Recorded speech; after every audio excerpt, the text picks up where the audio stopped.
вообще вы бы хотели стать президентом? У меня все еще симпатия к журналистике. Что если бы президентом была женщина во многих странах, то войн было бы намного меньше.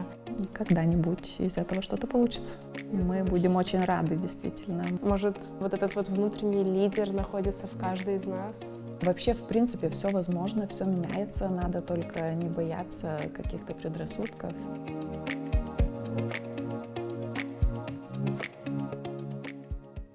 Привет, это команда Team Press, и меня зовут Милана. А меня зовут Грета. И сегодня с нами Аста Андриускене, посол Литвы в Беларуси по особым поручениям. Аста, лабадена. Лабадена. Интересно, что вообще нас с вами связывает Беларусь, но сейчас мы находимся в Литве. Вам удалось побывать в Беларуси, и, может быть, у вас есть какие-то интересные истории или уже появились какие-то любимые места в Минске? Да, я была назначена в Беларусь в 2019 году и приехала в 2020, в самом начале 2020 года. И как для дипломата это был очень интересный год, очень насыщенный исторический год. Я очень рада, что в это время была в Минске. И что мне больше всего запомнилось, наверное, это люди. Это было лето 2020 года, когда начались разные мероприятия, концерты, марши, светлые, красивые люди на улицах. Вот это мне запомнилось больше всего. Само чувство, такое предчувствие свободы, когда ее еще нет, но ты просто в воздухе уже чувствуешь, что что-то должно случиться. Да, это чувство такое очень напоминало Литву в 80-е годы, еще до восстановления независимости. Я помню Светлану Цихановскую в Минске. Перед выборами мы, как послы Европейского Союза, встречались со всеми кандидатами в президенты тогда, в 2020 году. Были отдельные встречи с каждым из кандидатов. Один не пришел, но все остальные пришли. И последняя встреча была со Светланой, которую никто из нас не знал, потому что это только вот случилось, она только что подала документы и стала кандидатом вместо своего мужа. И таких каких-то, наверное, и не было больших там надежд. И, пришел еще один кандидат. Но я могу сказать, что после встречи, вот после первой встречи с ней, мы все разговаривали между собой, и у всех была реакция: «Вау, посмотрите, так это же образованный интеллектуальный человек, хороший английский язык, хорошо разбирается вот в том, что в Беларуси». Для всех была очень приятная неожиданность. Аста, как вы поняли, что хотите связать свою дальнейшую жизнь с международными отношениями? Знаете, вообще-то в детстве, в школе я хотела быть журналистом. Вот как вы сейчас. Работать, задавать вопросы, работать в средствах массовой информации. Я очень хорошо училась, закончила школу с золотой медалью и, в принципе, могла поступать куда хочу. Я поступала сразу в 2 факультета, в журналистику и в юридический. Поступила в оба. И тогда был такой сложный выбор. Все-таки выбрала юридический и вот стала юристом. Но за это время, это были годы 80-е, 90-е, и, наверное, поэтому эта профессия журналиста была такая казалась очень романтической. В то время начались первые такие свободные издания, люди писали про историю, про какие-то очень важные события. Но я закончила юридический факультет, и тогда у нас еще не было Института международных отношений, но уже был в нашем юридическом факультете специализация международное право. И я была одной из первых выпускников, поехала учиться во Францию, и так вот все началось. Но это тоже, я думаю, есть сейчас в этом немножко и такого случайности, потому что я, когда хотела начинать работать, я тоже обратилась в то время, это был офис правительства, в правительстве были 2 вакансии в юридическом отделе и в отделе международных отношений. И я опять же подала заявление на оба, И меня приняли вот в отдел международных отношений. Так как-то началась карьера. В Беларуси на уроках труда девочки только шьют и готовят, в то время как мальчики учат что-то мастерить, пилить. И вот присутствует такое разделение на самом деле. Я думаю, что в Литве вообще есть очень такая долгая история гендерского равенства. Наверное, это у нас есть в менталитете, и мы намного больше от скандинавских стран, чем вот то, что вы говорите про восточные соседи.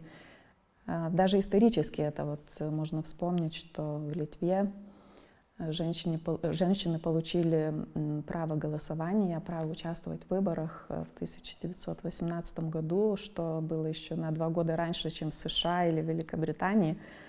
Выбор профессии или все твои жизненные выборы, они больше зависят от качеств человека, профессиональных, а не от каких-то гендерных вопросов. И это уже иногда настолько натурально, настолько просто в обществе, что мы даже уже не вспоминаем иногда про это. И помню пример, когда работала в Минске, и это был август 2020 года. Там, конечно, очень напряженная обстановка. Мы работали с раннего утра до позднего вечера, и не было времени там думать уже про что там мы кушаем. И наш посол, который тоже очень хорошо готовит, но мужчина, готовил нам обед и приносил посольство. Тоже было очень вкусно, так что это, опять же, не зависит от того, женщина это или мужчина. Это, наверное, больше отношение к людям, к своим сотрудникам. Тоже интересный такой момент, влияет ли как-то семейное положение именно на политическую карьеру. Где-то говорят политику, у которого нету детей. Вы не знаете опыт, который прожили другие женщины, и вы просто карьеристка и нацелена только на это, у вас нету человечности. Для каждого человека, если складывается хорошо личная жизнь, если все хорошо в семье, это отражается на работе в том смысле, что тогда легче и работать, если у тебя за спиной есть семья, есть какой-то спокойный очаг. Но опять же, это вряд ли зависит от гендера. Это также играет как на женщин, так и на мужчин, я думаю, если как мужчина, так и женщина, если они счастливы в своей семье, они это приносят и на работу. Я тоже не думаю, что это как-то зависит от страны. Опять же, посмотрим Литву. Премьер-министр у нас вот женщина, у нее нет семьи, спикер женщина, у нее 4 детей и семья. И обе они профессиональные, хорошие политики. Так что я думаю, что тут не настолько зависит от страны, не настолько от гендера, а от личности человека и от его профессиональных качеств, наверное. Помните ли вы момент, когда узнали о том, что президентом Литвы, возможно, станет женщина? Каковы были ваши эмоции и какие были ваши ожидания? Да, конечно, я помню, когда Даля Грибаускайте стала президентом Литвы. Я голосовала за нее, но должна сказать, что голосовала не как за женщину, а, опять же, как за политика, за опытного дипломата, потому что это была комиссар Литвы в Европейском Союзе с большим дипломатическим опытом. И я думаю, что это было главное вот для людей, которые за нее голосовали, а не только то, что она была женщина. Думая про ее работу, опять же, я думаю, что самое главное это были ее профессиональные качества. Помню вот и такой момент, когда был после выборов первый визит. Я была в делегации, мы летели в Молдову, мне кажется. Был очень ранний рейс. В 6 утра, наверное, все приехали в аэропорт там, без завтрака, и она принесла пирог, который она выпекла сама, еще теплый. Потому что действительно очень рано, очень холодно было, и вот такой приятный сюрприз, теплый пирог из рук президента.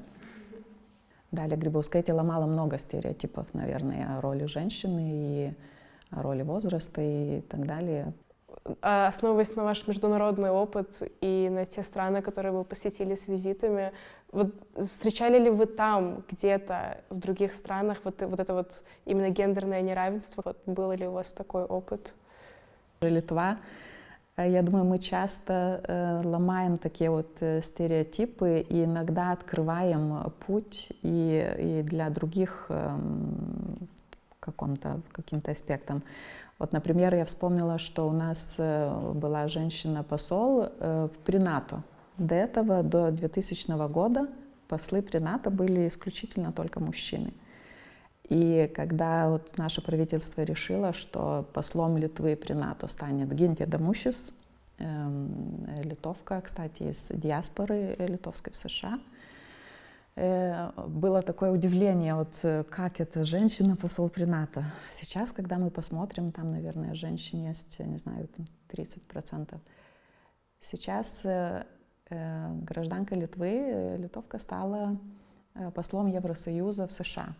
Это тоже первая женщина-посол Европейского Союза в США, который, считается таким ответственным таким постом. Вообще, в принципе, все возможно, все меняется, надо только не бояться каких-то предрассудков, и все получится. То же самое, вот говоря про разные страны, у меня, наверное, опыт больше с европейскими странами, и такого какого-то слишком яркого контраста я не помню, но опять же наш посол в Турции, в Азербайджане, первый посол, это была женщина Галина Кобецкайте, и которую еще и сейчас в этих странах очень хорошо помнят как одного из самых лучших послов, самых влиятельных послов Литвы.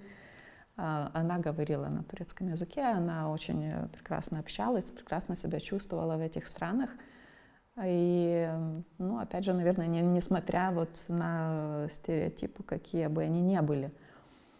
Я вспомнила и себя, что когда я стала руководителем консульского отдела в Украине, в Киеве, это очень давно было, когда мы еще вступали в Шенген, и я была единственным женщиной-консулом вот в Киеве, которые работали. И не могу сказать, что это мне как-то мешало работать. Были другие вопросы, вот, как нам включиться в эту зону Шенгена, как нам стать хорошей страной шенгенской, как мне хорошо там перестроить весь офис, весь консульский отдел по требованиям Шенгенского соглашения. Да, эти вызовы я помню, но, например, чтобы мне это было как-то некомфортно, что я была одна женщина, а другие мужчины, не сказала бы. Я думаю, что самое главное не ставить самому себе или самой себе каких-то рамок или потолка, что вот я не могу, потому что я женщина, или потому что я, не знаю, маленькая или высокая, или еще какая. Если есть какое-то стремление, надо развивать те качества, которые нужны достичь этой цели. Свои профессиональные качества. Если, не знаю, там хочется стать дипломатом, надо учить языки, надо учить историю, какие-то вот такие вещи, а не думать о том, вот, к какому гендеру я принадлежу.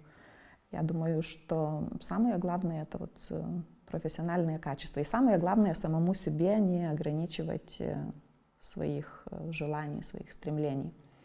Потому что вы молодое поколение, вам действительно все возможно, я уверена. Только надо желать этого. Юлия Навальная, как когда-то в 2020 году Светлана Тихановская, очень быстро подхватила это знамя и продолжила дело своего мужа.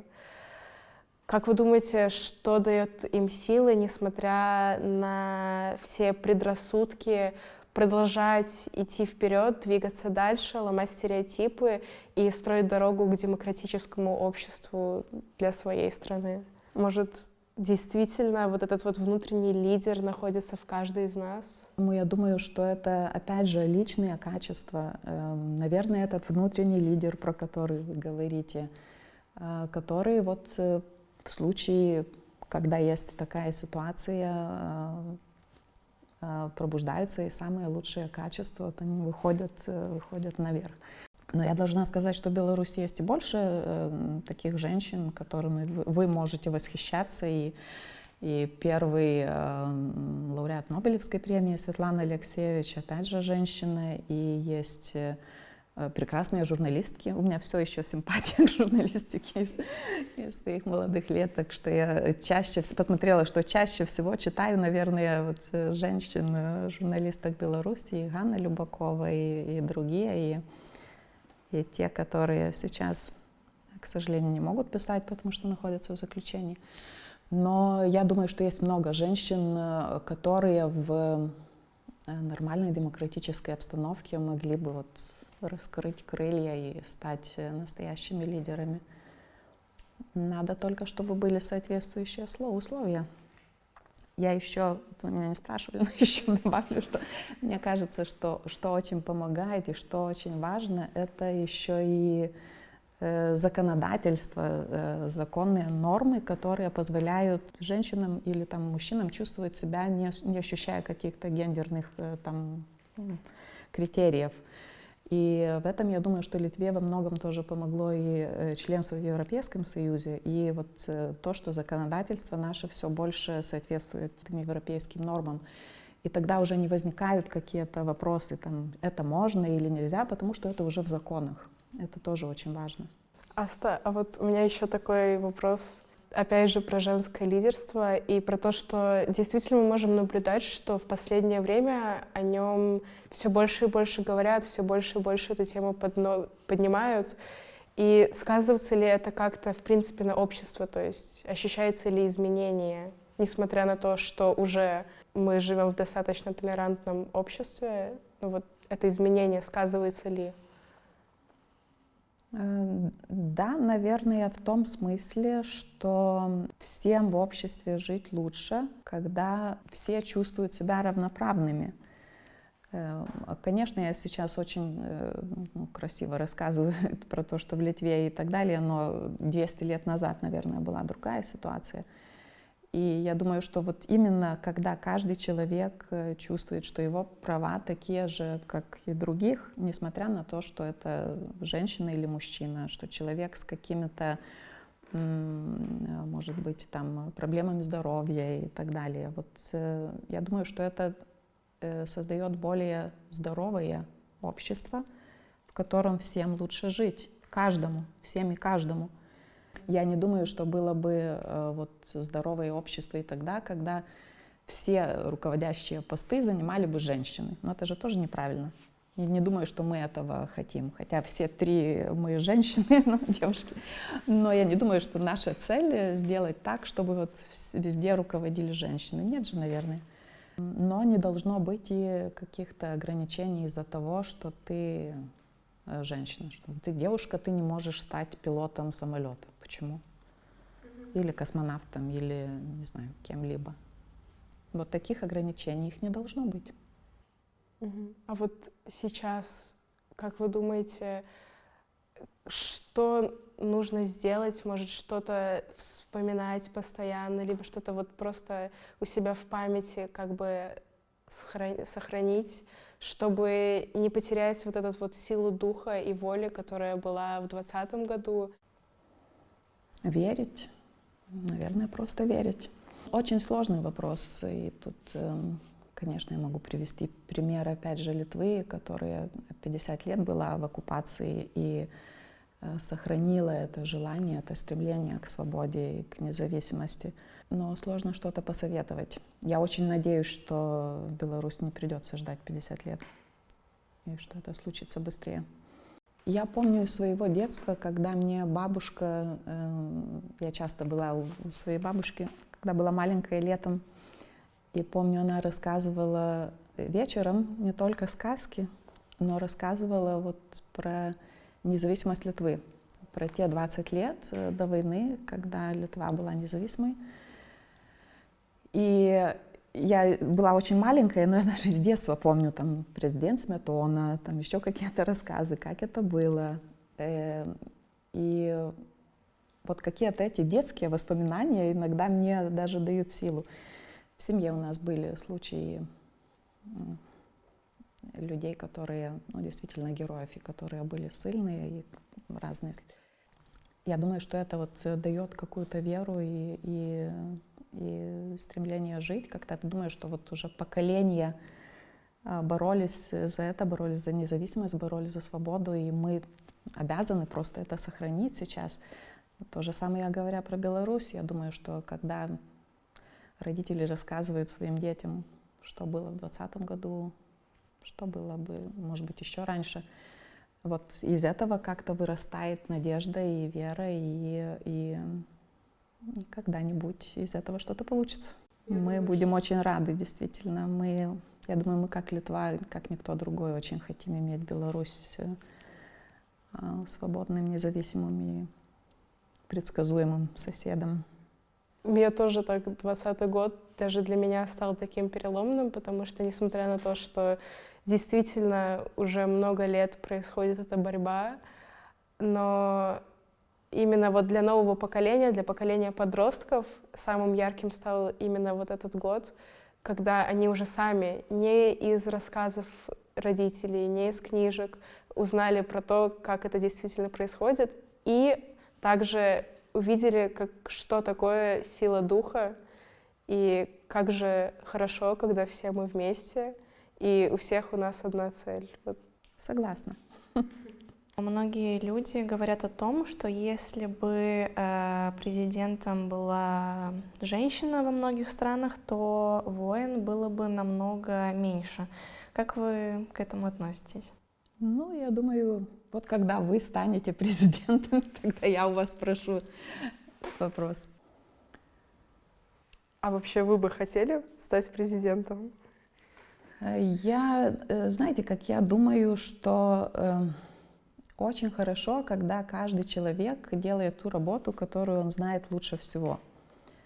И, например, у нас была в департаменте прекрасная секретарша. И когда у нее спрашивали, почему вот ты не идешь в конкурс дипломатической службы, ты могла бы стать дипломатом и там послом и так далее. И она говорила, я не хочу, я хочу быть секретаршей. И она прекрасный секретарь, я не знаю лучше. Поэтому я не думаю, что счастлива была бы страна, в которой каждый президент. Кто-то должен быть доктором, кто-то учителем. Так что лучше всего, когда мы все делаем ту работу, которая больше всего нам нравится. Мне очень нравится быть дипломатом. И я думаю, что вот мои лучшие качества раскрываются именно на этом посту. А президентом вот посмотрим, у нас выборы, сейчас посмотрим, кто станет.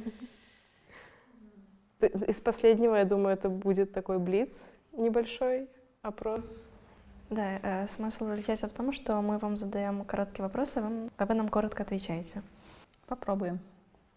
Ваша любимая писательница? Агата Кристи. А любимая певица, исполнительница? Майли Сайрус. Так. Самая известная женщина на Земле? Ева. 3 качества сильной женщины. Целеустремленность,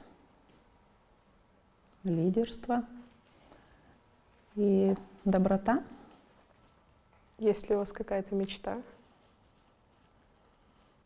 Я думаю, что у нас всех сейчас похожая мечта. Это победа Украины над этой неправильной войне. Я думаю, на этом все. Аста, спасибо вам. Было очень приятно встретиться с вами и пообщаться. Взаимно. Большое спасибо. Вам спасибо.